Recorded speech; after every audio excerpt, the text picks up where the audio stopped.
नमस्कार विद्यार्थी मित्रांनो, आज आपण स्पर्धा परीक्षेसाठी उपयुक्त असणारा गणिताचा व्हिडिओ बघणार आहोत. नफा आणि तोटा यावर कुठलेही सूत्र न वापरता एकदम सोप्या पद्धतीत 2 सेकंदात उत्तर मिळेल. बघूयात.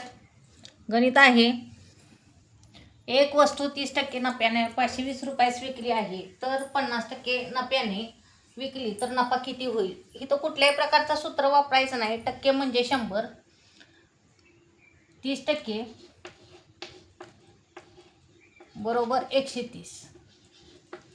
कारण टक्के म्हणजे 100 म्हणून 100 अधिक 30 केलं तर 130 होतं आणि 50% बरोबर 150. आपल्याला 50%वर विचारलं. बघा, 150 गुणिले 520 भागिले 130. त्या शून्याला हे शून्य गेले, 13 एके 13, 13 चौक 52. 150 गुणिले 4 बरोबर 15 चौक 60. 600 रुपये नफा होईल आपल्याला. असेच प्रकारचे नवनवीन गणित आपण बघणार आहोत एकदम सोप्या पद्धतीत आणि कुठल्याही प्रकारचं सूत्र न वापरता. व्हिडिओ आवडला असेल तर लाईक करा, शेअर करा, सबस्क्राईब करा. धन्यवाद.